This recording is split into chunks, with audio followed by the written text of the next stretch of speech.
Good evening, everyone. It's been chaos. Sorry about the difficulties. Unfortunately, at the moment, we can't get Tony Rolf on, the Chelsea, real old school Chelsea fan. It would have been a night of old school Chelsea and Arsenal fans on here. But we got Kenny Ken, who is also an old school fan. And hopefully, maybe Tony will sort out the problems and he'll be with us later on. But Kenny, I don't think there's anyone with us yet. What's going on? I hope that. They'll be there soon, mate.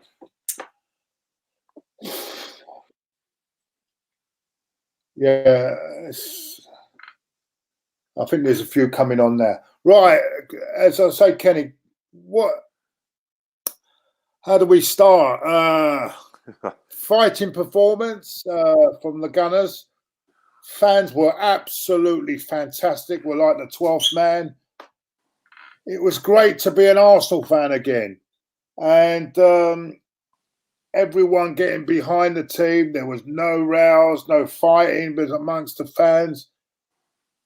Oh, it was great. It was a great night. I know we didn't win the game, but that would have topped it off if we did win it. But what a courageous performance by a 10-man Arsenal. And there was a lot of positives about last night, Kenny. And you said it before the game. I remember you saying before the game, if we played the right tactics, like you said, play it nice and tight, which we did. But then one mistake undone us, didn't it? And how do you feel about last night's game? Most importantly, the thing about it is that, Mikel Arteta didn't let me down. Like a lot of people say that he does his own work, and we saw yesterday he done his own work. As I said before, when we were on the way to the game, me and you, when we went to when we were on the train from Caledonia and Barnsley, the best way to beat this Chelsea side, or even give them problems, was to put 8 men behind the ball, 2 banks of 4, and hit him on the counter attack. Because remember, the Chelsea of new Chelsea, they haven't got a guy that can open the door like this, like a Cesc Fabregas kind of play. You know what I mean? And like they've got players like Jorginho who can dominate possession and keep things ticking over, but they haven't got that kind of killer pass. And once you ride your luck, you have defenders do their jobs, goalkeepers make their saves. Chelsea will, like I said, get frustrated and they'll probably struggle. And as you said earlier, it was like we were very comfortable. Mustafi made a mistake. I think in that sort of situation, when the ball bounces, you should never panic. The first thing you do is that if you're not 100% sure it's going to go to your goalkeeper, then you have to have a situation where you just hit it anywhere, hit it rose in. Either you can do, like some defender, they do an overhead clearance, or they just kick it up in the air anyway. And I think that's where Mustafi made a mistake. But again, it was a situation where David Luiz, as I said to you, yesterday to you, you take one for the team in the 85th minute or even the 90th minute where it's where you're winning 1-0 or it's 0-0. You take one for the team and you try and impede the player. But with 25 minutes to go, it's 0-0. It wasn't critical if we went 1-0 down because the game was still salvageable with 11 men. So I think what David Luiz done is that he's panicked because of the situation he's found himself in. And then he thought he was going to get out of jail because of the double jeopardy ruling. But I think the double jeopardy ruling is that if you go for the ball, then you'll get a yellow card if you mistime your tackle. But the referee must have deemed the fact that David Luiz has not gone for the ball. He's just gone to impede the player. And I think that's what the situation is. And then after they went 1-0 up, it was a case of making sure you go down and keep it at 1-0. You don't want a situation where Chelsea take the game away from you, because they take the game away from you. It's very difficult to galvanise your players and to get back in the game because 1-0 down with 10 men, you have some sort of energy, but 2 or 3-0 down, it's hard. It's hard, mentally. And I think that's in the second half. I think what was done is that he was very brave as well. He changed his mind.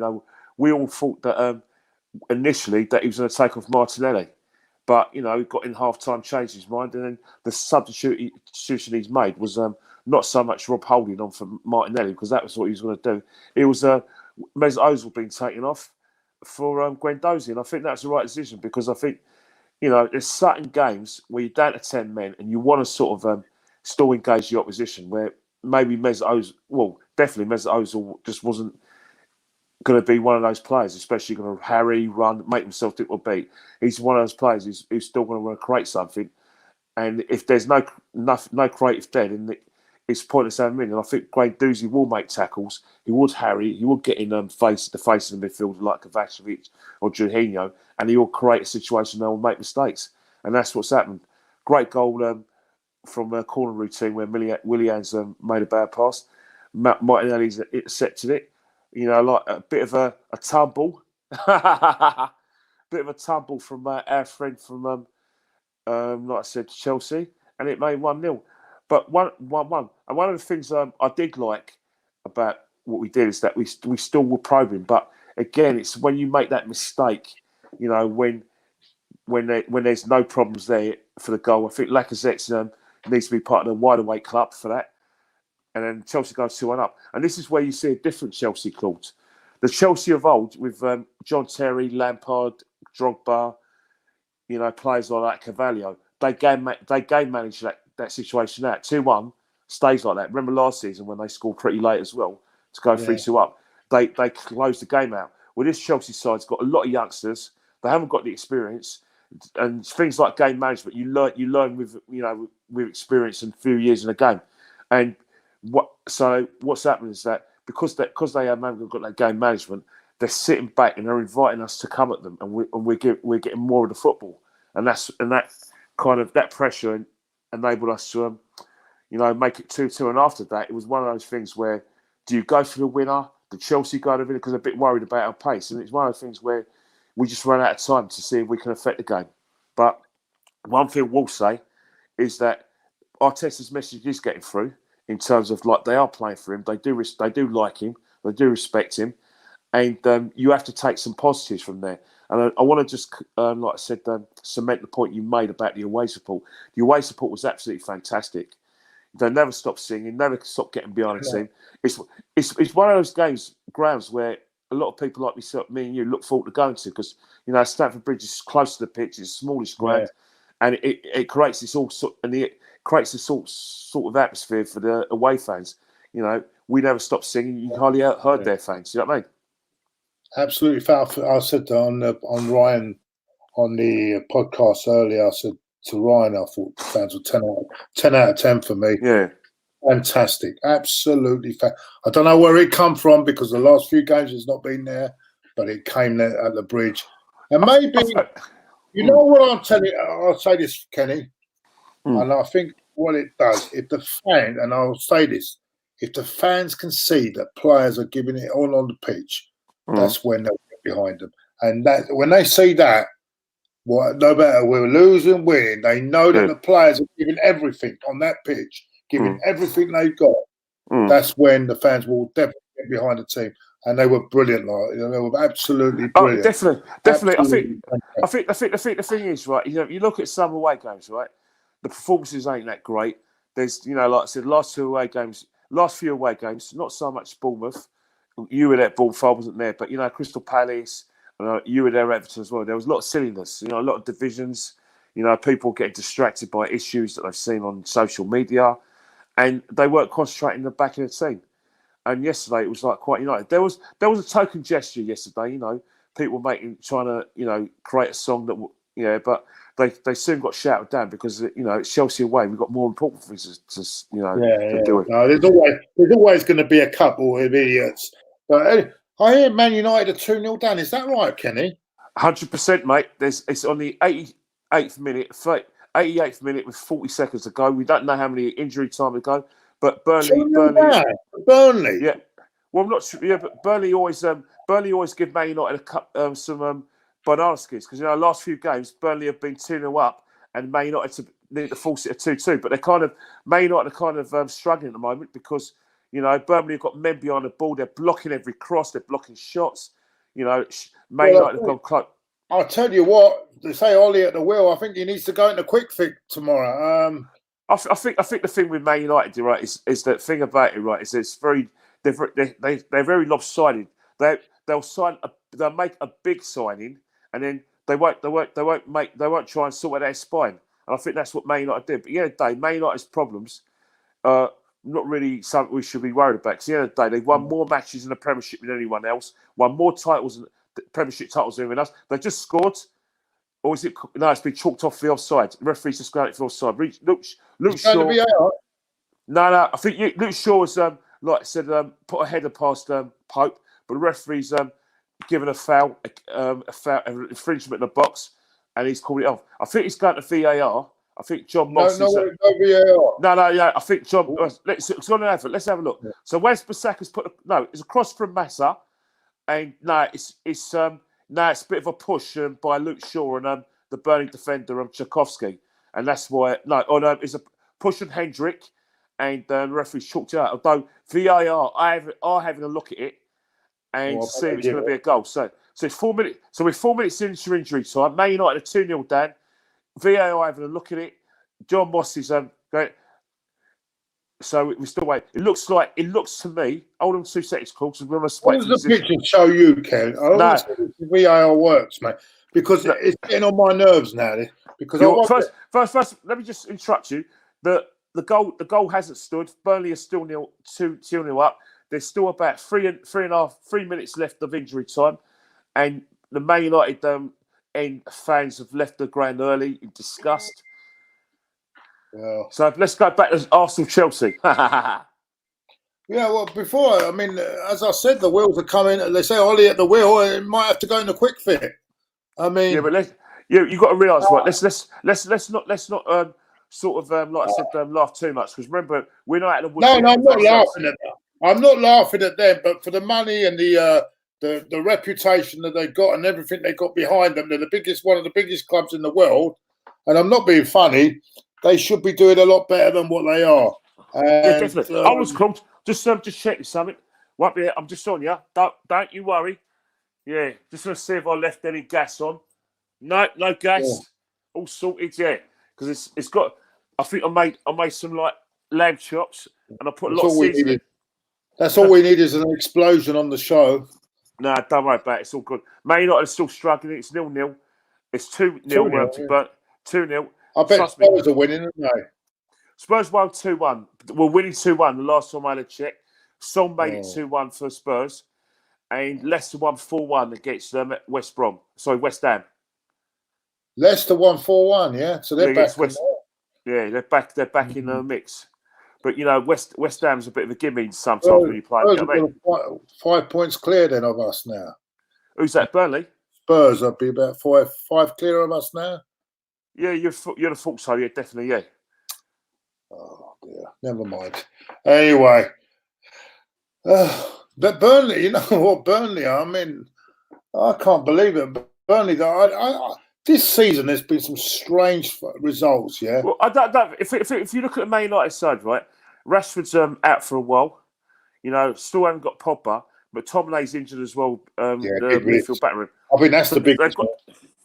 So they've got a few injuries, and their attack looks too predictable, and so it's not a surprise really that if Burnley put men behind the ball and hit them on the counter attack, they're going to get a result, which they look like they do, because there's only about 50 seconds left of the game, and Man United need to score 2 goals in 50 seconds, which is not going to happen.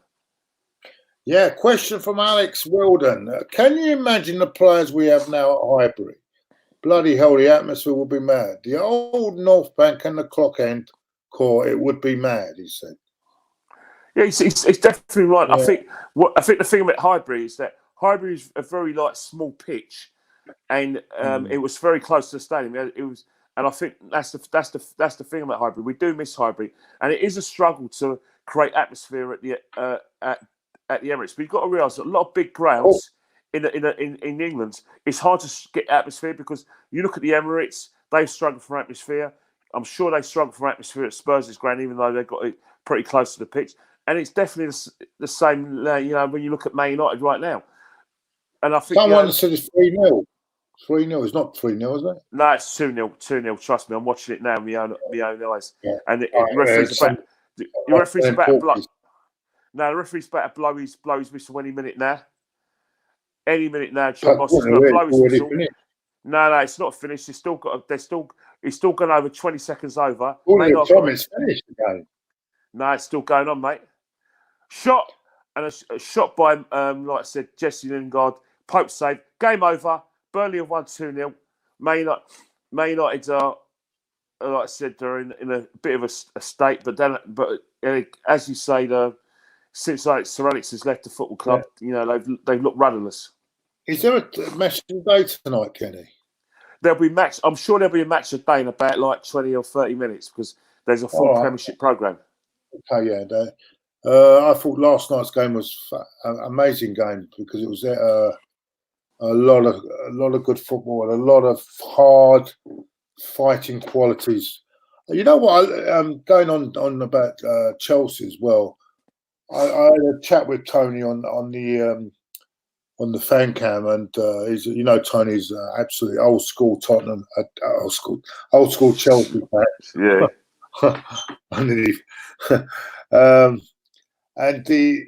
And I said to Tony, there'd be a lot of inconsistencies because they're a young side, and I think what they missed yesterday. I think when we were, as you say, our formation were a bit harder to break down, and Arteta I think they missed that Eden Hazard to unlock. Yeah, because I think you're right. I definitely agree because that someone like Eden Hazard's got quick feet, and I think what he does, he takes you into areas you don't want to go into. He's in a situation where if you make a tackle, you mistime your tackle, you're giving away a free kick or a penalty, and that's what Eden Hazard does. So what happens because defenders are scared of him, he managed to find him in situations in the box, and he creates something out of nothing. And I think it's a play they haven't. But the one thing that you did look at Chelsea is that first half, I thought Hudson-Odoi was having some bit of joy down the right hand side. And he does look like a player, like he's going to become a very good player for the club. So there were some encouraging signs, I suppose, for Chelsea in that kind of respect. But I think what we did is in the second half when we managed to get our heads together, we managed to blunt that avenue for Hudson-Odoi. Yeah, I thought there was a lot of encouraging signs last night. I'm going to go on about Gabriel Martinelli now. I thought he took that goal really well. I thought his overall play, not just a goal, I thought his overall work rate was absolutely brilliant last night. You know what I mean? Yeah. For an 18-year-old kid, I mean, he looks the business. Yes. But we have to. Do you agree with me that we have to manage him carefully here? Because I think that's what we're doing already. Because we're not making him first choice. We're not putting him under pressure. We're still looking at the axis of Pepe, Aubameyang, and Lacazette. And I think that's probably how Mikel Arteta needs to do it. Because I think it's all about managing the kid's career. People are very excited. They're trying to make him into like the next best thing, the next hope. But you've got to realise, right, is that you can kill as much as you want to get behind your players. Sometimes you can kill them by like putting too much pressure on them. And one of the things about Pepe is that there's going to be situations where he's going to have difficult times. Club, teams are going to be able to work him out. I think Del Boy has got a question for us, for me. But for you, Kenny, can you answer that? Would you take Edna Stevens of Sheffield United? I think the thing about it is that it'd be because of we've got a situation with Kieran Tierney. He's still like a very, very good left back. He's still someone that the club are putting a lot of hopes to him. It's going to be a signing that maybe if Tierney's fully fit, it's going to be a backup signing. But we do have to look at players at Sheffield United because at the end of the day, they are where they are deserve to be. Although they've lost yesterday at Man City, but they are it's players you've got to look at because simple reasons they're playing well. Like I said, and they're doing it at the highest level. And maybe if Enda Stevens does it next season at the highest level again, maybe we can think, we've got to play there because you never know with these players. You take them out of a system that they're used to playing, and then you bring them. Tony, I think we've got the man himself, Tony Rolf. I think he's coming on. Tony, good evening, my friend. Tony. Hello, guys. How you doing? I really apologise for the lateness of my arrival, and just a little technical hitch in the Rolfie family. But thanks very much for the opportunity, guys, and good to see you last night, boys. And it's good to see you, son. Yeah, lovely to see you again, guys. Let's get this. That's better. Right, Tony. Hold on. I'll get this off the screen on it. Tony, how can I say? 2-2 draw. I mean, I know you were on the verge of victory there. And what's your overall thoughts on the game, my friend? What's your overall thoughts of the game as a Chelsea fan? Thoroughly disappointed, very disappointed, because as I said last night in the fan cam on Blues TV, I was on with you, Claude. I thought you had a bit of a moral victory last night, albeit it was a draw. Twice in the lead against 10 men. For all intents and purposes, for 70 minutes, if you include the additional time in the first half and the second half added. You have to say it's got to be a disappointment, hasn't it? You know, I think all the ascendancy was with us as soon as you went down to 10. And I just don't think we've done enough. And, you know, you could argue that, all right, it was a massive error that led to your equalising goal. But then when we got ourselves in front right at the end, the way we kind of completely dropped off you and allowed you on. Having said that, Claude, I think it was probably about the right result. We had a lot of opportunities. I thought your goalkeeper made some outstanding saves. And it was just one of those games, mate, where I never felt we were fully in control of it. And if anything, at times I felt it looked like you were the team with 11 players and we were the ones with 10. Technically, I thought you were knocking the ball around. I think I think from an Arsenal perspective, you guys have to be, you know, very, very proud of the way your team stood up last night. You know, let's be honest, you come to a stadium where more often than not, you get turned over with the greatest respect. And I just feel that it was one of those sort of games, wasn't it, mate? It just, it had a bit of everything. And from our perspective, it was almost the perfect situation. David Luiz, we sell him to you. And, you know, it was a double whammy as far as you were concerned, wasn't it? Because not only did you go down to 10 men, you can see the penalty and you can see the goal. It was terrible from your perspective. And I think at that point, I think all of us, certainly the people around me, were thinking at the time, well, this could be 2-3. In the past, Arsenal have capitulated. Let's be honest, you have, haven't you, when you've been under those situations before. But you didn't. It was really weird. After a kind of a bit of a traumatic 5-10 minutes where the crowd was really with us, you know, all the excitement of the sending off and everything else. All of a sudden, you got this composure out of nowhere, and you were keeping the ball and making us run around. You know, not say like headless chickens, but you were definitely keeping the possession and moving it, and switching it, and you took the real sting out of the game. And the beauty of it is, you kept yourself in it. And you know what football's like. You've got to take those moments when you can. And Kante had a bit of a Gerrard moment, didn't he? Where he time and he was one-on-one with the goalkeeper. He really took it well, actually, to be fair to him.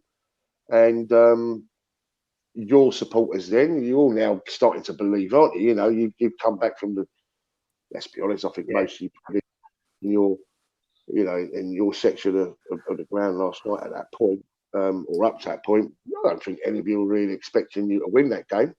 Let's be honest, you probably didn't. But you know it's like football's about confidence and belief and everything else. It just looked like your team. It just looked like you had a bit of a game plan, yeah. Yeah. What I will say, sorry, Tony, to interrupt you. What I will say about your team, I think they're a work in progress. I think they're a young side. There's a lot of young players. But what I would say about it, I think when teams organise themselves, and Kenny made this point to me yesterday, when teams organise themselves like a 4-4 and make sure that behind the ball, I think you struggle, and I think the problem, the reason you struggle, I think, is I don't think you're missing that Eden Hazard to unlock the defence. I made the point on my channel and obviously my Facebook group, because I do quite a lot of videos just on Facebook as well. And I said it's a massive point. I mean, people talk about the inexperience and the exuberance of youth, and the fact that a lot of our supporters. I mean, look, we always said we were going to roll with the punches this year, right? And it's almost like a free pass for Frank, because the number of youngsters coming into the team at the same time, and the fact that we were the transfer ban, and we lost our most influential player, Eden Hazard. Now, a lot of people don't realise, and it's only when you lose a player like that you realise how good he really was, because he is a match winner on his own. And one of the beauties of Hazard is that final third. That final third when games are tight, and he can just drop the shoulder. Yeah, he uses magic. He's gone past one, now two, now a bit of space has opened up. And honestly, if it were down to me, and there was all this speculation about who we're linked with and everything else, and everyone knows we've got a lot of money, quite frankly, I'd use it all and get Hazard back, because he's he's made a lot of, let's put it like this, I don't think he's happy over there. It's always his dream. I think if any club he was ever going to go to was Real Madrid. And I think, I'm not saying now that he's done it, come back, Eden, but stranger things have happened, and quite frankly, you don't realise what a game changer that player is. And we've been spoiled as supporters. And the trouble with a lot of our supporters is sometimes you forget, I don't want to kind of start bigging up Chelsea and all that one, but the fact is, 25 years, 25 trophies, it's been it's very, very easy to get yourself out of perspective, yeah? When you've had that much success, it's almost like you expect it. A lot of our fans do expect it, yeah? So the problem is that when you're in a situation where, I'm not saying, there's a lot of youngsters in our team, yeah? And to have 6 or 7 all playing at the highest level, game in, game out, ain't going to happen. Like you said, youngsters that go up and down, it's a roller coaster, and it's just not going to happen. Now, as far as potential's concerned, absolutely, we've got some of the most incredible, talented players, but there's a blueprint how you play against Chelsea. It's no coincidence we failed to break down West Ham. West Ham beat us at Stamford Bridge. Southampton beat us at Stamford Bridge. Bournemouth beat us at Stamford Bridge. Sheffield United got a draw against us. We lost against Everton, where they hadn't won for a long time. Do you know what I mean? I think we were quite fortunate to win at your place. We were really good at Spurs, and we've had some terrific away games. That's because teams come out against us, Claude, Kenny. Yeah, that's right, yeah. Honestly, and we're very good. We're very quick. We're very dynamic. And, if you're going to play that, I actually said before yesterday's game, I hope you come out and play a game of football against us, because traditionally you do. But normally you're the footballing side, yeah, and we're the bullies, we tend to shut you down and do everything we need to do. But it's no coincidence. You don't lose against West Ham, Sheffield United, Bournemouth. Do you know what I'm trying to say? There's too many games, right? Okay, where teams sit deep, 2 banks of 4, they match us for energy, and close down every single bit of space. And then it's down. You need then someone with inspiration, and that's your Hazard, a creative. That's what I said. We're desperately short of a left back. We're desperately short of a good 10, a number 10 that can open up defences. We haven't got that at Chelsea. We've got a lot of players of similar ilk, good wide players with bags and bags of energy, endeavour, and speed. But we need that technical, that little magician. Do you know what I mean? And we haven't got that as such, because a lot of people talk about Jorginho. The trouble with Jorginho, he's a fantastic passer of the ball. He's like the orchestra, like he almost keeps the tempo of the game going. But he plays deep. Yeah. So you need that further forward player that sees that angle, drops his shoulder, pass 1, pass 2, and then go. don't know, as I say, like a Hazard or even maybe a Cesc, I'm not going to say it was, but Cesc Fabregas, you know what I'm saying? That Yeah. type of very clever, and that's why, for me, you know, I don't know, someone like when we talk about Isco and players, I think Ericsson, trust me, 17 million from Ericsson, or you know what I'm trying to say, that type of player can open up defences with just that little bit of guile, a bit of class. So we are way ahead of where we expected to be. But of course, in a lot of Chelsea supporters' minds, we're not, because they've been so used to, you know, it's like a given, you know, like a gimme. Like we should always be in the top 3, top 4, but like properly in the title race. You know what I mean? And listen, we're in a race for the top 4 position with a lot of football clubs right now. So it's not, you know, it's just going to go to the end, and this is an experience. But last night I thought you were technically better than us. I think as the game wore on, you looked stronger, more, you know, and you were very compact, and you had a very good game plan, and you stuck to it, and you were good for your draw, mate, and you deserved it, you know.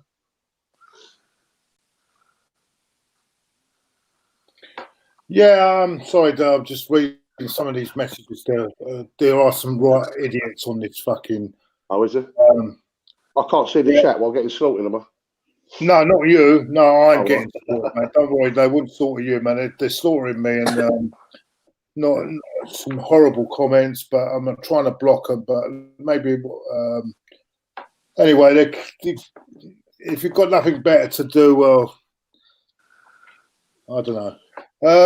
Football's about opinions, Claude. Yeah, I know. People just trolling for I don't know what, they just come on here just to. If you want to talk about football, just get off my channel. If you want to talk about other things like that and make horrible, abusive remarks, go somewhere else. And I'm just going to ignore you anyway because you're idiots, and you haven't even got a photo in your profile. You're cowards. You're absolute cowards. Anyway, forget them. Tony, you made some great points, and I said it last night. You heard me on the interview. You said it. I said it last night. I think it's amazing that that you're in 4th place, because I mean, and that goes to show how well you've done this year. Big. So you should be happy with that. Can I just pick up on something, Claude? Right. I put out a video last night on my Facebook group, right? And you get the top fans, that people are always getting involved in the conversations and have got real good, fantastic things to say, and that you get that momentum, where everyone's chatting about. Someone wrote a really good comment on it, right? And I thought, wow, and I put it back up there, and I just fed it out there, right? And it was, are we actually doing as well as we think we are, or I forget how he put it, or the rest? Basically, are we overachieving, or is the chasing pack underachieving? And it's very true, isn't it? Because you look at Arsenal, you look at Man United, you look at Tottenham. Well, actually, I know they won tonight. To be honest with you, I think the only team that's got the only teams that I think are taking any credit out of this season are teams like Liverpool, of course, because they've been incredible. They've actually been incredible. Teams like Sheffield United, I think, have been fantastic. I mean, considering what Wilder's done, is incredible, coming up from the Championship. And I know they lost last night, but that's acceptable. But I mean, they've done really well. I mean, Sheffield United, and that's the only 2 teams I can say to me. I think you lot have done great. To be honest with you, I know you're saying that, but when you consider, I mean, I'm not going to keep bigging you up because it wouldn't be right. But when you consider what Frank Lampard has taken over, no transfer budget, Eden Hazard, the man that made everything happen for you on his way out, and no replacement. I mean, I know they bought Pulisic, but he's not Eden Hazard, is he? No, and I think he's a good player, but he's not Eden Hazard.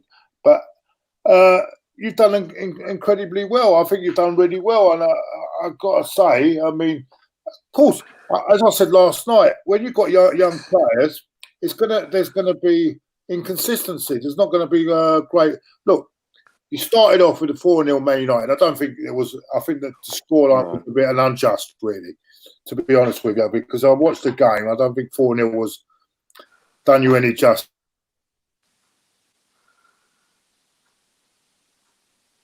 because then you won at Tottenham, which an easy place to win at, by the way. Tottenham, even when they're, I mean, it's not an easy play. I think overall, I mean, even the Liverpool game, I think you run them really close. I mean, yeah, both games. You know what I'm saying? So I think you should be encouraged. Oh, I am, Claude. I am. I'm trying to give you a bit of balance in our, you know, most people looking at us right now. You've got to, look. I'm not going to take anything away from the fact of Frank. And listen, I love Frank Lampard. So as I say, this is a free pass. I find it very, very difficult to be overcritical about something which we always said we was always going to give all the time in the world to this year. What will be this season. It doesn't matter. It's about a learning what it is process. I think in a lot of ways your fan base is a bit like ours. I mean, there are going to be people that are going to see two sides, but it's just frustration, Claude. That's all it is, mate. Also the fact that we've had some fantastic results away. We won away at Wolves. We've smashed Wolves away. Smashed lots of really good away performances, like you said. We've run Liverpool close twice. We had the ball in the back net 4 times against Liverpool in the Super Cup, and listen, there's loads to be positive about, excited about, really excited about. I just think perhaps now is the time where we do need to put some experience around those youngsters, and you know, just we need a second wind, you know, because it was pretty evident last night that, you know, confidence is everything in football. You know that, especially when you're young. I was going to ask you. Sorry, Tony. I was going to ask you. But what's happened to Giroud, Oliver Giroud? Oh, well, quite a lot. But obviously, it's pretty evident that he wants to leave. He's not getting games, as you know. His contract is up anyway at the end of the summer, so Chelsea are trying to make some money in this January window. There's a number of clubs that are interested in Oliver Giroud. The biggest one was Inter Milan, and the trouble there was in fact, the Inter owner, or one of the directors of Inter, flew over because he was looking at that, and obviously the Eriksen scenario, wasn't he? But I think he's agreed. I think his agent and the player has agreed to join. I think there's just a differential in the overall money that we want and they want. I think there's a valuation differential. It's only 2-3 million, so I expect it to happen. They'll be gone this window. Olivier Giroud. He finished the season well for you. I mean, he won you the. What's happened? Do you think he's just not? He's just past his best now, or what? No, not at all. I'd put Olivier Giroud. I'd put Olivier Giroud in front of Richie Batshuayi. Hey guys, I can't hear Claude. I'm just come in and come. Sorry. So what? Sorry, I think something's happened with Kenny there. So what's happened with Oliver Giroud? What's happened with it? I mean, is it because Lampard doesn't rate him?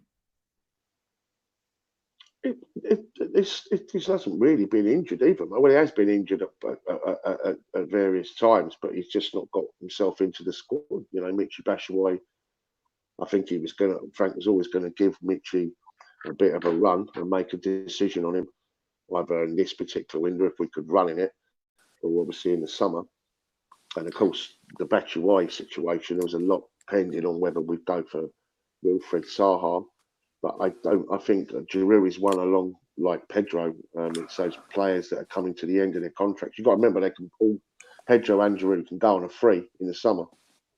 So I think Chelsea's ideal is, well, look, if we can nick maybe 5-6 million for this 5-6 million that we wouldn't have had anyway. Yeah, but he's not even featured, is he, Tony? He's not even featured, is he? No, I think he played in one game and half a game, but you're right, he hasn't. No, he's not been picked. Which is strange because I thought he ended the season well for you. I mean, he helped you win the Europa League, and that's a strange one. But I mean, I suppose Frank Lampard's got his reasons. Maybe it's just tactical. I actually like you. I think he gives you a bit of experience, and he's that big game player, isn't he? He's the sort of player that we could have done with on the pitch last night. Those moments, isn't it, where the ball. He would have definitely been up for it. Well, I think what we're doing is we're creating a lot of chances. We're just not putting the ball in the back of the net. Yeah. There's a lot of pressure and a lot of emphasis on the shoulders of Tammy Abraham, which is why I think because we're linked with Edison Cavani right now, aren't we? And well, I think I agree. That makes a lot of sense because it's the sort of player that wouldn't put no unnecessarily psychological pressure on Tammy's shoulders because he knows that it's a temporary situation, so he knows at worst he's probably going to get Cavani in that position for maybe a year, if not two, but it's certainly not a player that's coming in to challenge him long term, and it's a player that someone like Tammy can learn a lot from because his record speaks for itself, but as opposed to bringing in someone who's a bit younger and perhaps more of a more of a personal threat to someone like Tammy Abraham. I mean, look, Antonio Conte, isn't it? He's trying to get all our players right now. So, it makes sense. He's a good player, Giroud, isn't he? As you say, he's a big time player. So. Sorry about Kenny. I'll take that off, mate. 1 minute. I don't know what's he saying. I'll take it off. Sorry, mate. No, go on. Sorry, mate. He's a big player, isn't he? Right. So, what's the weekend looking for you, Tony? Let's look at the weekend game. You've got Hull City, isn't it, in the FA Cup? Is it Hull City? Yeah, Hull City away. Yeah. So nice. You going, Tony? You going, Tony? I got a ticket. It's one of them, like, do you know what I mean? I got to be honest with you. I mean, like you guys, I mean, my first game, 1975. I've been going home and away since 81, 82. This particular season, and actually towards the end of last season, I was picking and choosing. Do you know what I mean, guys? So I'm undecided. I didn't go to Newcastle when I made that decision. Yet last season I drove all the way up there and it nearly killed me. So I probably will. Do you know what I mean? I probably will. Hull City, so it's one of them little states. Have you been to Hull? Have you been there? Claude's been there. I haven't been there. I've been there. Yeah, I've been there. It's all right. See that geezer with a dog, Claude? That walks around. You seen him with a big Hull City bloody coat around his dog? You seen it? Yeah, I've seen him. Yeah. He goes into that. There's like a conservative club there. Like a local club where they charge you £1, but the drinks a pint. You can get a pint for about £2. It's right by the car park. There's a car park, and then you get and it's okay. They're nice. They're very friendly up there. They're very friendly. It's a stadium. You can walk all the way around. You can walk all the way around and actually. I think we've got a good record there. Actually, I think it's not a bad record we got there. I think we've lost once there. I think I'm not sure, but since I've been going, but it's not. How can I say? They're very friendly people. They're nice. I know where you're coming from, Tone. I used to drive all the away games, and I used to take people, and it's very tiring, mate. It's very, very tiring. I'll give you an idea, Claude, right? And it's not me being, and funny enough, I thought it 3 years ago, 2-3 years ago. I'm starting to get to that point, yeah. If you've done something for 30 odd years consistently, yeah, and you've got to remember, I don't live in London no more. I live in Peterborough. So, for example, last night, our game, most people are getting home, I guess, around 11:30, 12 o'clock. I actually got inside my door at 3:20.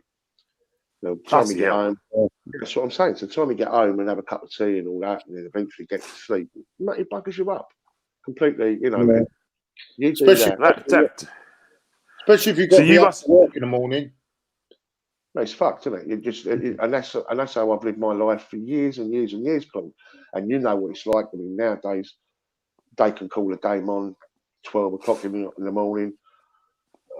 Like Newcastle, for example, right? One of the reasons why I thought, I don't know, right, was it was a 5:30 kickoff. I wouldn't have got home about 4 in the morning that game. Time to get all the way back, if you know. And the last times, not the season before, because I drove up there, and as I say, that nearly killed me. But the seasons before that, when I went up to Newcastle, they were 12:30 kickoffs. So we were leaving at 3 in the morning. You know, so it's and it kind of gets to that point. I mean, last night, unless I get physically to St Pancras, or now it's St Pancras, but it used to be King's Cross. But if I get physically there and I miss the 11:05 train, I ain't getting on a train until 12:40. And I have to get the slow train home, and it's cut a long story short. It's a commitment, isn't it? You know, so you know, and I'm 54 now. How old are you, Claude? About the same age as me now? Man, no, I'm older than you, Tom, mate. A lot older. Okay. Yeah, I know what you mean, and it's a struggle. It is a struggle. Now I go with the coach. I have to put up with tie in the back seat. Sometimes I feel like as he's writing it on, he's right next to the hard shoulder. I feel like throwing him onto the hard shoulder on the coach. But did someone nick his hat last night? I heard someone nicked his hat last night. Yep. Yeah, we had a bit of drama last night. Yeah. Only happens with time, mate. No, I think you know what it was is that he's reacted to a Chelsea fan celebrating the fact that they're the only team in London to win the European Cup. So he's turning around. I thought, don't turn around. And then they recognised it was time. They just took the hat and ran off. And I actually tried to get it back. But the copper thought I was me and this guy were grabbing him. When I said, look, stop, thief, hat thief, get him. And Ty ran really quickly, threw his bag down, and then I had to carry his bag for him. And then, we got it all back, you know what I mean? Yeah. So are you confident though of getting a result? Hull City. Hey, what Hull City? You should be confident in it because, mind you, it is a tricky one though. It is a tricky game because, I mean, all games are tricky, Claude, and it depends on the team that you pick. And exactly what I'm trying to say. Will you? Do you think you'll play a weakened team, or I wouldn't say weakened, but will you do a lot of about 8 or 9 changes? Do you think you'll be doing something like that? Well, as you know, the games are coming thick and fast now, aren't they? Right. Yeah. So it's a question of where and what you prioritise. Traditionally, a lot of teams, the big teams, tend to rest a lot of players in the FA Cup. It's a shame, but it's fact, a reality. I think he will. I think we'll have Caballero in goal, for example, and maybe Tomori being, one of the defenders. Zuma will get a game. I wouldn't say fringe players as such, but do you know what I mean? Like those. Do you think Mount? Because Mount didn't start against us. You think Mount will get a game for you guys? Yeah, I imagine so. I imagine so. I mean, right, and I don't want to make this a Chelsea show here, but if when you talk about Frank, right, and it is all about a learning curve, and we talk about the youngsters and everything else, you've got to remember as well, he's picking and choosing and swapping and chopping all the time. He's not. I mean, for example, you look at our defensive lineup. I'll see a stat about Kepa from his statistics from shots outside the box and everything else. But if you look, he's never had self-defence. You've either got Alonso, Emerson, or Aspilicueta that plays on the left. And we've never really had a proper settled unit there. Or we've got Reece James or Aspilicueta on the right, and then we've had a load of combinations in terms of centre halves. Really good Tomori, Zuma, Christensen. Loads of combinations, and then of course we've got that midfield trio.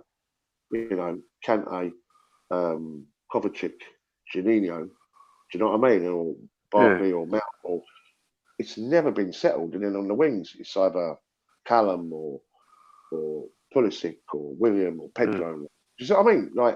So it's never really it's not like when Antonio Conte was our manager, or Jose Mourinho, or whatever. You could pick our lineup, couldn't you? You could say, well, that's your back four. Do you know what I mean? It never really changes. But ours is always fluctuated. So I think we'll play a strong side, Paul, at Hull City. It'd be strong anyway, but and you could argue it'd be a first team side because it has swapped and chopped so much. You know what I mean? So we'll win at Hull. Who you got? Anyway, boy, what about? Let's move on to Arsenal. I've given Chelsea. You have. Thank you. Let's move on to Arsenal. Kenny, we go to Bournemouth at the weekend. Well, not weekend. It's a bloody Monday night. Well, you'll be going anyway. You'll be going, I'm sure. I'm tempted to just not go. Actually, it's too much for me. I can't. I don't know. Anyway, Monday night Bournemouth. I have a feeling we'll romp this because I know Bournemouth, when it comes to FA Cup, they just don't give a shit. They put 11 reserve. Well, Bournemouth are struggling for results. I know they won. They won yesterday in the South Coast derby. Even more now, I think their priority is to stay in the Premier League. And every year they go in the FA Cup and they just put anyone out. I don't think they've got any interest in the FA Cup at all. Yeah, but so I think we've got a small squad as well. So I think Mikel's will tinker a bit. I think he's not going to tinker too much because I think Mikel's even so. I think we will want to be playing. We're on a good roll at the moment. It's best to keep things moving along. You know what I'm saying? It's best to keep us. I think of course he'll make a few changes, but I don't think he'll go wholesale. No, I don't think he'll go wholesale. But you expect to see Martinelli play. You expect to see Bozy playing. Martinez is going to be in goal. You know, right back we're probably going to be like Maitland-Niles. So he's going to have a strongest side. He's still going to want them to play the same way. Don't be surprised if Mesut Ozil gets a game as well. Yeah. I mean, Emily Gooner in the chat. Is that the Emily I know, the Irish Emily that I know? I'm not sure it is, but if it is, let me know. I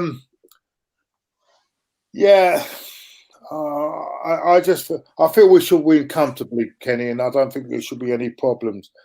And I think Chelsea will win. I think Chelsea will definitely win. I think when you get a good thing about the fifth round of the FA Cup is that, you know, one of the things, you look at the games we've been playing in January and December, we're going to have a little break in the first. I think there's two breaks, isn't it? There's a break for the start with a week starting the 8th of February, and then half the teams have a break, and then the other half have a break in the week starting the 15th. Is that true, Tony? Yeah, this winter break is your invention. I can't stand. I don't know why we're doing it. Well, I'm not sure, Claude. You know I'm unfortunate. I think that Christmas football, especially games of Boxing Day and a Christmas program, should be ripped up. You shouldn't be playing games. No, come on, it's tradition, Kenny. What? Yeah, you say tradition. What about travel? What do you want on Boxing Day? Yeah. Everyone wants to get out of all that chaos of the family. But Christmas Day, and they want to get onto Boxing Day. But you're right. But you're talking to guy. You know, look at Tony. He's just talked about how he went to his home game for Chelsea. He no longer lives in London. He isn't even based in London, though. He doesn't even have a base in London that I know of. He lives in Peterborough, so he's got home and he's got a bed at 3:30. Now, if say we play Chelsea right at the Emirates, or say it was at Stamford Bridge on Boxing Day, how does Tony get to the game? Because there's no trains. So he's going to have to. So that's. Make the games local then. Make them local derbies or whatever. It is a local derby. It is local, but Tony doesn't live in London. Yeah, I know where you're coming from. And they don't run trains. But I know, I understand that, but we always play on Boxing Day. I'm telling you now, I can tell you what our fixtures for next season. We always play Southampton. It's always Southampton, Boxing Day. Home and away. Yeah, more often than not, it's at home. Yeah, and you are right. There are no trains, so you have to drive there. In fact, I can think twice in the last 6 years I've driven there and I've had a bloody accident. You know, it's been great. Someone smashed me. Yeah. So if you tell me you got a young family, you may be like, you know, half cut on Christmas Day, and then you'll get up for a Boxing Day match. I don't think that's fair in a match going fame. Don't get me wrong. I've got the greatest respect for fans. I've got a great respect for you know, fans who, you know, get up and they think, oh, I've got the football next, so let's turn the TV on. I've got some nice game. Respect you. You're the majority, and I suppose the majority got to win. But if you want to look at the whole perspective of the, you know, fans who do travel for those games, you're not putting any transport on for them in terms of like trains, which are the most productive way of travelling. I don't understand why we're having those games during that time. Well, when I lived in London, I used to love it. I like Claude. There was something about it. Christmas, you'd have your Christmas, but you'd also in the back of your mind think, "Oh, I'll go football tomorrow," you know. And you get up that Boxing Day. It's nice, isn't it? You know, you got your new jumper on, your new pair of trainers, you know, because you know, for Christmas Day, and it's a nice feeling, isn't it? You know, definitely. But I look at another perspective as well. You look at the amount of injuries, right? So we're all going to be supporting the national side with exceptional Claude, right? Claude's Italian, so he's going to support Italy. Me, going to support England because we've got vested interest. Now, you look at the injuries. I thought you was Nigeria. I thought you were supporting Nigeria. Both countries. I'll support both countries. But even so, right, you look at the situation, right? You got an injury to Tammy Abraham. You got an injury to Harry Kane. You got an injury to Rashford. Now, I don't care what anyone says. If you're playing those volume of games, injuries are going to happen. I think you're right in that respect. I think you're right in the respect. You're losing. You are. It's the quantity you're getting, but you're not getting the quality because you're playing too many games. I do understand that, but yeah, it's just that you want to get out on Boxing Day after all that waffle with your family, all that people sitting around the table pretending they like each other, can't stand it, and then making conversation for the sake of it. And the next day, you just want to get out to a football game. But anyway, I do understand where you're coming from, Kenny. I do understand. So there'll be 2 weeks without a game then, and then you've got in March, or we got international break in March. Yeah, we've got an international break. I think so. There's another interruption. We're going to get two interruptions. Yeah, but you've got to realise that you remember there's playoffs. There's playoffs for the Euro 2020, and you know, like the two Irish sides. Yeah, I understand. But you got Claude. Can I just say something? Because I know, like, you want to probably wrap this up. But one thing we'll say, right, is that in the summer, right, everyone gets excited about international tournaments. Like, you're Italian, you're going to be supporting Italy. Tony and me are going to probably watch the national sides. Without qualification football and an international break during the season, you don't get these tournaments. So you can't have it all, mate. Yeah, but it's all bullshit because, I mean, they might as well. You know what I would do, right? I'd just get the best fucking 32, because all this qualifying, you're playing against. Well, some of these teams that are in these competitions, England's group, for example. God help us, mate. Yeah, but you're all right. You look at Euro 2016. Wales got to their first qualified for their first tournament in about 58 years. And they got to the semi-final. Albania got to Euros. So you've got to give them a chance. And let's not forget, Greece won European Championships in 2004. So these countries can dream, Claude. Yeah, but there's a lot of dross in these qualifiers. All right, Claude. San Marino, all these countries that are have just been made up from about fucking 10 years ago. They ain't got. I mean, they're just going out there. Claude, it's just ridiculous games. You're Italian. If you don't mind me saying so, the country that has won the World Cup probably just as many times as Brazil and Germany didn't qualify for the World Cup last year. So you just don't know in football. Hold on a minute, but then they're in a group. That was a tough group they were in. Yeah, you've got countries qualifying. Yeah, hold on, but you're getting countries qualifying because they're coming through easy fucking groups as well. So no, you can't go by that, mate. No. And that's By the way, that's the first time Italy have failed to qualify for a tournament. Yeah, so don't start all that bullshit with me, mate. Right? Yeah, I know. I can go back to England and failure to qualify for tournaments. Yeah, right. Never mind all that, which is a fucking far bigger population than Italy, by the way. Italy's a big country. Anyway, yeah, but come on. Let's get it into perspective. Yeah. Let's leave it at that. I'll let you win this argument, Kenny. Because I'm not going to. I never would argue with you, Kenny. You know that, wouldn't you? If I want to remain on this earth, you know what I mean? Boys, sum it up. Predictions for your team on Tony. Your team. Sum up a prediction for Saturday's FA Cup. Come on, man, my friend. How do I think we'll do this weekend? And where do you think you'll finish in the league this season as well? Oh, right, okay. We'll beat Hull. We'll win that game. I think we'll have too much from. I'll go for. We'll concede. So I'll go for 3-1 victory. We're away from home as well. Remember. In terms of where we'll finish, I'm heavily optimist. I'll go for a 4th spot. I actually think that's my heart. My head's probably saying I think we'll, finish maybe 5th or 6th this season. It all depends, also, doesn't it, what we do in this January window? We all know that can change things. Yeah. I'll just one quick question, though, guys. Both as Arsenal supporters, right? How worried are you two right now? That Liverpool could go all season without. Not bothered. Not remotely bothered. The reason why I'm not remotely bothered is because at the end of the day, a lot of Arsenal fans, you've got to realise, right, when you see great teams play, you just want to encourage it, because at the end of the day, football's about entertainment. If we're all genuinely football fans, and you have to acknowledge a good side. They're the best team in the world whether fans like it or not. And let's remember one thing, Tony. You're always going to be the first team to win the first London side to win the European Cup, right?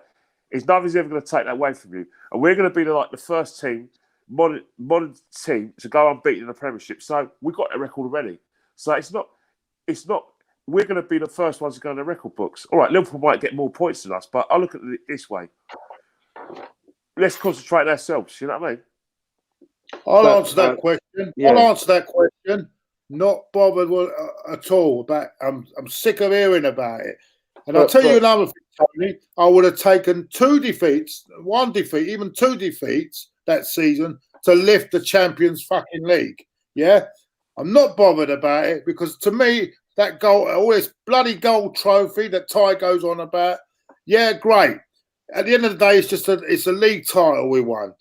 At the end of what I'm saying is teams have actually got 100 points. It's a bigger achievement for me. No, I'm saying it. I'm saying it as it is. I agree. I would have rather lost 1 game, and what that season we should have won that Champions League. We beat Chelsea, FA Cup. No. Let's not go back to Chelsea. Yeah, we beat them twice in the league. Yeah, and in the Champions League they beat us when it mattered, didn't it? Well, exactly. But we beat them twice in the league. We beat them in the FA Cup, and then come to the Champions League, right? We were fucking. We messed about with that United game. We come into the second leg. I thought. Into the second leg, we just lost the game completely. I don't know what happened.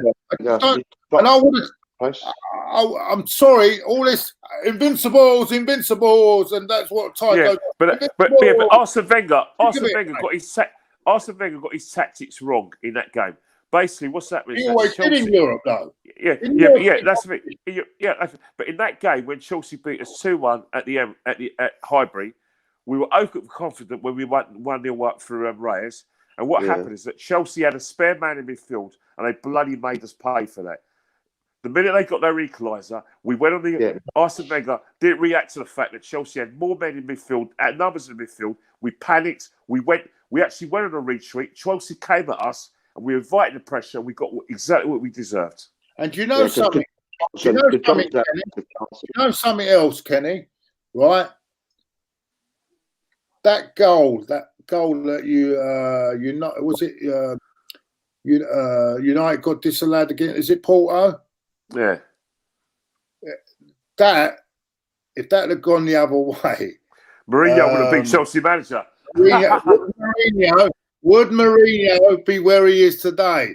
No. It just shows you that bit of luck. Well, I've got to listen, tell you, I'm just trying to say. You say that, right? Just going on from that, it's very true. That is because we beat you in the quarterfinals, right? The semi-finals, we played Monaco. You probably would have beaten them, to tell you the truth, right? Would have battered them. Yeah, you would have, right? Okay, but we lost it in that first leg, like, and that was against 10 men. But the point I'm trying to make, that semi-final, Jose Mourinho was in the stadium watching it, and there was a lot of speculation that he was going to be the replacement for Ranieri. So there you go. Yeah, football's strange, isn't it? You know what though? People disrespect Ranieri, but he's built a lot of that Chelsea team. A lot of that Chelsea team was built by him as well, And he's done it, and winning the title with Leicester. He's built good teams in Italy. Man, the man doesn't get enough respect to me. No, maybe I'm on my own. Yeah, but Claude, maybe Claude, I'm on my own with this.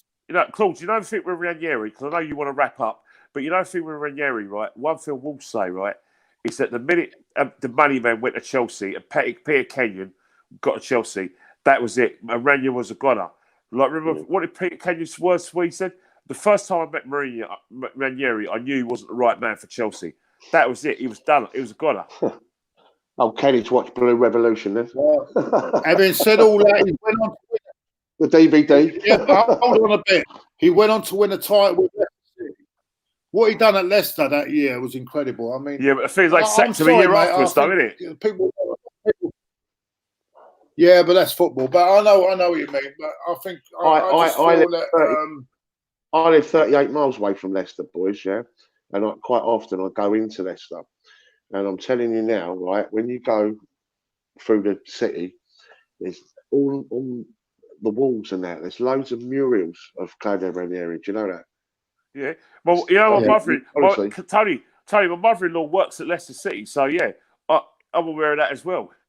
Yeah, and honestly, you go through the town centre and all of a sudden, like, what's that? Like where people sprayed up on the wall or like all this artistic stuff. It's all about Claude Ranieri. So he's a bit of a god there still, But you are right, because that year that we beat in that quarter-final thing, we were runners up to you also in the league that year. And although there was no contest, though. well, no, but then but I think what's happening? I think what's happening? So what Mourinho did is that Mourinho galvanised you guys when you first went to the club, and he saw the Invincibles as a competition to take the beat, and he found a system to blunt the Invincibles. And I think what's happened, remember that season, we drew you home and away. Afterwards, when you beat us in that Charity Shield in 2005, that was it. The Indian Rugby side, from the dominance that Arsenal had over Chelsea was gone. I think it went probably when you won that Champions League game. But after that, it was Chelsea who would bully us. Because before, we used to bully you. Yeah, you did, yeah. But Didier, it was all about Didier, wasn't it? And, let's not talk about that. Let's get a quick question, though, boys. Just a very interesting one, right? And I want to ask you a question, why this is the case, yeah? Because I've often thought about this, and I thought, wow, why is this the case, right? Okay, we're in 2020. If you cast your mind back 15 years ago, there was less money in the game, a lot less money. And yet, you look at Manchester United side back then, right? Or in 2008, when they were in the Champions League final with them, they had Tevez, Rooney, Ronaldo, Keane, Beckham, Scholes, Giggs. Right? Chelsea, Drogba, Terry, Lampard, Cole, Ballack, Deco, great side. Arsenal, Pires, Lundberg, Bergkamp, you get my point, right? Why were sides better then? Because if you look at all those sides and you put them on paper, but Tony, you know what it is? Basically, what's happening, right, is that money, because there's a lot of money coming from America, a lot of money coming from Australia, from South Africa, and from the Far East as well, and things. the money is evening itself out now. And Yeah, what's happening now is that it's a recruitment. The recruitment's getting, and the gap between the big clubs and the alleged other clubs is getting smaller now. There's a lot of good teams in the Premiership where they have cutting edge. They've got good midfielders and they've got good strikers. Leicester have got a cutting edge and they've got a great midfield. Even someone as lowly as Aston Villa's got a creative player like Jack Grealish. You know what I mean? And you look at Arsenal and the way they are now. There isn't a gap there isn't much difference between Arsenal and the teams below us. You know what I mean? Could you see yourself? And this is a question I ask myself now as a Chelsea supporter, because I could even argue prior to the Abramovich era, even under Vialli, people forget Vialli won us 5 trophies. Hullet won us a trophy too, Yeah. But if you look at that side, it was littered with quality players like Zola and Hughes and Vialli and Di Matteo. But you had no leaders then. You had no leaders. You had ball playing players, and you're right for inconsistency during those times. But what I'm saying Yeah. is, if you look at that side, there were some very, very, very good players. Right? Now, if you look at Chelsea today and Chelsea then, and you look at Arsenal today, can you ever see yourself on the same level as Henry? But at the time, you look at the situation, right? Those times, right, we had the tax laws, right? In terms of tax laws, right, the tax laws weren't too stringent for our European cousins. In terms of some of them were still paying netto instead of gross money, and they weren't finding ways around it. And then obviously under I'm a staunch Labour man, but Gordon Brown kind of blocked the loophole for a lot of these players in terms of their salaries. Stop. All right. Let's not talk about politics. But anyway, but you know what I'm trying to get at, right? Tony and Claude is that the reason why we had great teams is that the best players in the world were coming here because financially it was benefiting them. But now there's a level playing field now. Clubs like Barcelona and Real Madrid are copying English football by selling their soul to foreign TV stations. So the money, they had a monopoly in those days.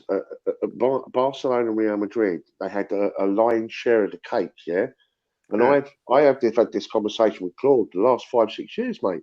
And I said to you, if you was to look at the overall money involved in football, and you was to say, right, okay, let's say Arsenal featured 20 times, Wolves featured 10. Yeah. Why did Arsenal not get a bigger slice than Wolves? Do you see what I'm saying? Because you've contributed more during that period of time, so it should be reflective of you as a football club. That's the trouble with. It's not like Spain where the El Clasico clubs have their own separate TV deal, and the thing is that they can sell. But you've got to realise in England is that English football sells regardless of what it is, and you've got to realise, right? If you look at when Sunderland got relegated, they actually made more money than Bayern Munich when they get relegated in 2016, 2017. Either one of those years, they made more money than Bayern Munich, who got to a Champions League semi-final. So it just shows you the money that is awash with the England game. That it's even the bottom clubs are making more money. It's divided up more evenly. That's what you're saying. Hey, Claude, sorry to be thinking. I'm going to have to dip out of this because... Can I ask you a quick question before you go, Tony, just before you actually go? Sorry, I know I've been on here long. Emily Gooner's come on. Lovely girl, Emily. We used to go out because we used to do I used to do a bit of exercise and go out for walks, and we used to go for walks and... because I needed to lose a bit of weight. Is she from the Republic of Ireland? I think, yeah, she's a... I've met her. Lovely woman. But anyway, she's come up with a question. Is the Premier League dipping in quality? Yes. No, it's not dipping in quality. No, it's not dipping in quality. What it is that, as I said before, the so-called lesser teams now have genuine money to spend, and what they're doing now is that they are buying better players. And you've got to look at the real thing as well. That a lot of these smaller clubs have got gems that bigger clubs should be looking at. You look at Norwich. they've got two fullbacks that are going to go for a lot of money, like in Jamal Lewis and Aaron's. You know what I mean? And I've just seen like Cantwell as well from He's Norwich. quality. Like, he's not going to. Yeah. Then you got Jackie Grealish from Aston Villa. Now that's a quality player. James Maddison at Leicester. Leicester have got some really quality players, so they're catching up with the bigger clubs. Like obviously, Man City and Liverpool are still standing their own, but Man United like I said, they've gone down in quality because the simple reason is why is because they're spending on one big sign at a time instead of sorting out their spine. And what's happening is that other clubs are catching up with them. Remember Tottenham, you know, they didn't spend much money, but after they got to the Champions League final, they've now been caught up by other clubs as well. You know what I mean? Yeah, I agree. Kenny's dipping in and out there. Tony, what about you? Do you agree with that? Yeah, 100%. And this goes back to the money because it's redivided over the total number of clubs because it's the Constantine that's down from top to bottom. So if you look at the differential between top and bottom, as Kenny said, you could be bottom of the Premier League and be richer than Bayern Munich. Perhaps maybe that's a poor example, but you get my drift. And gone are the days where the likes of Chelsea can, right now, let's say, for example, we wanted Ben Chilwell, and we just put a bit of Chelsea are interested in Ben Chilwell. All of a sudden, Leicester, it don't matter. You know, we were the ones with the money. So, you know, Leicester, well, hold on, Chelsea are coming in. It's not like that no more because Leicester can turn around and go, well, yeah, and what? You might want him, but guess what? You ain't getting him. Because, like Kenny says, is that good? I don't know if it is because I think, especially when you talk in terms of Champions League perspective, you've got to have four very, very strong English sides. And the reason why I asked you that question originally was if you look at 2008, 2009, 2010, 2006, that particular era, you had 4, 5 very strong English sides, yeah? Very strong English sides. You look at that Man United side. Can Man United ever get back to that side again? Beckham, Scholes, Giggs, Keane, Tevez, Can you? You could never say. But yeah, if they get their recruitment right and they start getting the youngsters, because remember they're losing a lot of youngsters to Man City around the Manchester area. If they can get those players back, then why not? You can never say no because you remember when Liverpool dominated.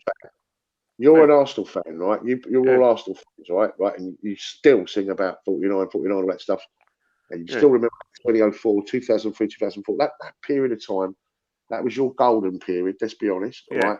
Yeah. Recent. Are you ever going to see in the likes of your lifetime ever again? Bergkamp, Henry? Probably not. But you never know if you. But the other day, if you asked me about 20 years ago, and you said to me, Man City will be dominating English football, I laughed at you. So you can never say football. It depends on. It's all about money, and it's all about investment. Like I'm not too funny, right? If Arsenal were to ever get the right sort of owner from maybe someone from China or from Russia or even from the Saudi Arabia, and they got the right manager and recruited the right players, it's on, isn't it? Because if you see it with Chelsea, what's that? To basically sell your soul. Why not? You did. Man City did. Yeah. And you remember, Man City didn't win a trophy for 35 years. Are they bothered by the fact they sold their soul? Not really. You didn't win the league for 50 years. Are you bothered by the fact that you sold your soul? Absolutely not. Your 3,000 supporters, or wherever they were last night at Stamford Bridge, you bought it all. Yeah. Token gesture. It's a token gesture. Tony, I wasn't singing it. I hate the song. I hate it. I tell you why I hate the song. I said because these fans that sing it would have loved to have. They're the same fans that are complaining to Kroenke about not putting investment into the club. So hold on a minute. You complain about Kroenke not putting investment, and then you're shouting you bought it all. Hold on, where are we going here? It's bullshit. Hey, Claude. I'm gonna have to Claude. Sorry, Kenny. Have to leave you. I know you have to love you. Sorry, Kenny. Thanks for coming on. Nice to meet you, mate. Top man, Kenny. See you later, buddy. Do you know what I'm saying? This is what I'm saying. It's bullshit. At the end of the day, you know, I'd like someone to put fucking money into the club, but at the end, Having Do you know? said all that, I'm going to put Claude. having said all that, Liverpool have been clear. I mean, Klopp to me is the best manager around at the moment. I'll tell you why. Because he's brought he's brought players in that, I'm not being funny, and made them as a team that if you put them anywhere else in the country, they're not so good. But he's worked a system around it, and and you've got to give him more credit because Henderson from Sunderland. You've got was it Wijnaldum? Where did he come from? Newcastle. Wasn't performing at Newcastle. He's got him playing. They raided Southampton's youth team, didn't they? And then you've got Marley from Southampton. You know what I'm saying? Look, listen, you've got to give the man credit. I mean, Man City have got all these players that they've bought, and yet look at Liverpool this year. They've absolutely storming away from it. So let's give that credit. But yes, of course I want my team to invest. So why are we singing that silly song? You bought it all. Why? Well, okay. Well, if you look at it logically, there's two possibilities. I'm just throwing it out there, right? Where you're likely to see something of the same similar level as what's gone off at Manchester City and say Paris Saint-Germain, yeah. Because they are an exceptional. Because now there's a lot of Abramoviches out there, yeah, similar wealth, you know, sort of stuff. But if you're talking mega wealth, right, like a Man City and a Paris, then you've got the same family at Manchester City, because we all know he was sniffing around Newcastle, weren't you know, and I think that's part of his. I think that's his cousin, isn't it? I think so. That's a similar type of wealth. And then you've got Saudi Arabia now, and they were sniffing around Manchester United. Someone, somewhere, those two are going to invest somewhere. Now that could be Tottenham, and that'd be fucking awful. It could be West Ham. I think they're ripe. I think if you was looking to invest in any team right now, West Ham would be a good one because they're settled, aren't they? You know, they've got, you know, that sort of stadium and this, that, and the other. Just saying, someone somewhere. Apart from that, it's going to be the same old shit, isn't it? An American consortium that comes in and where they kind of invest, but they're not on the mega wealth that, you know, where infinity money. Yeah, but, you'd be quite happy with that, would you, Claude? Listen, mate. Of course I'll be happy. I mean, if someone puts money into your club, or rather than put money into the club, than just use the club as an investment for themselves, and that's what I can see with our current lot. I also think that this. I was very supportive of this director of football, but now I've seen it at our place, I'm not so sure. I think the coach has got to have 100%, or the manager has to have 100% on what players he wants. I don't like all this because I think, particularly with our club, I think he's using agents that his friends, and he's getting players from those agents rather than getting quality players from different agents. And I don't like it. I think it stinks to me. The whole thing stinks to me. This director of football, but that's only my opinion, and I'll stick. That's what. But I would have loved Abramovich to be someone like Abramovich putting money into our club and getting the right players and winning the league titles and Champions League. But then we're all different. Everyone is different, and that's it. I mean, it's great if you can win titles like the way Man United won years ago with the young player. Yeah, I'd rather win it that way. But they had access to the best talented youngsters in the world. Yeah, exactly. I'd rather win it that way, but you get your youngsters through and people forget too. Yeah, but people also forget, Claude, the money has always existed. If you look at the great AC Milan side that won 3 Champions League they had massive money that went into them at that time. If you look at Liverpool and their dominance in the 80s, late 70s and the 80s, you would know this. That's because they were run by Vernon and Littlewood's pools. They had money. They were spending money. People forget that. I suppose so. Yeah. I suppose so. But there is always Blackburn Rovers. the dream, like Leicester City. Mind you, even Leicester City have got a rich owner, and yeah, you're right. Yeah. Look at Wolves. Look at Wolves now. You know. Yeah. Everyone. Yeah, and that's the thing. That's why all these lower teams are doing are now coming into the competing, isn't it? Yeah, you're right. And that's why we've got a lot of good sides, but we haven't got 4 or 5 mega sides. Yeah, and that's why. And I go back to 10 years ago, and it's not me. I'm just asking the question. But you do look at those sides and you compare them. Can you ever honestly say, high and on heart, a lot of your supporters, I guess, are supporting Arsenal now because of that fucking side, that Henry, Bergkamp, you know, right? You know, our supporters have come because of that Drogba, or you know, Essien, Cole, Deco. Yeah, you know what I'm trying to say, yeah. Yeah. Will we ever see a side like that ever again at Chelsea? Will you ever see a side like that ever again at Arsenal? I mean, no, maybe not. Maybe not. No, maybe. Will they ever? We've been spoiled. Yes, we've been spoiled. We've been spoiled, and that's the truth of the matter. Yes. We've been spoiled, and do you know what? But then again, I went through the mid 70s when we were rubbish, struggling the mid-table to the bottom half, and in the 80s when after Liam Brady left the club, we were struggling. So I've been through all that, so I know what it's all about. But then when suddenly... It didn't matter then, Claude. We used to go to football in those days for the day out, for the experience. It weren't nothing. Winning trophies didn't really matter. Yeah, it was great. It didn't matter. You know what? It didn't matter then, but once you get that taste of success, it does matter. You know what? When you get that taste of success and you get used to it, and you like we have, and you get used to it, then your attitude does change. And we're human beings, and it's not a fault of ours. It's just that's what it is. But I do get where you're coming from. Listen, Tone, I'm going to wrap it up now because I know what. Thanks for letting me on. Thank you. I really appreciate you coming on. I know you've had problems tonight, but thank you very much for coming.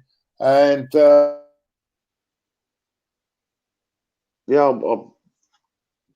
because might even London sort of that London calling idea we had, wasn't it, mate?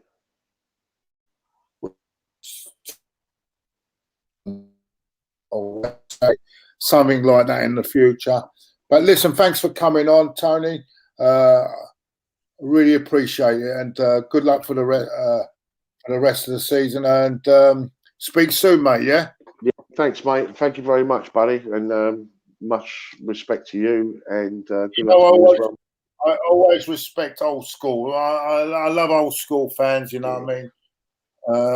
We know what it's all about. Football has changed a lot. I know there are certain things it's good, but there's certain things we'd rather go back to the old days, and I know how you feel. But anyway, thanks a lot. Thanks for coming on. Buddy. Thank you very much. Thank you everyone listening. And also, before I go, your channel is Southwest. Well, yeah. Listen, I'm always grateful for subscribers and anyone who wants to get involved. Chelsea SW6 guys. Not as big as you guys. I've got I think close to 11,000 subscribers. And but I've got a good Facebook group, Chelsea SW6, 92,000 on that members. So that's pretty good. But yeah, Chelsea SW6.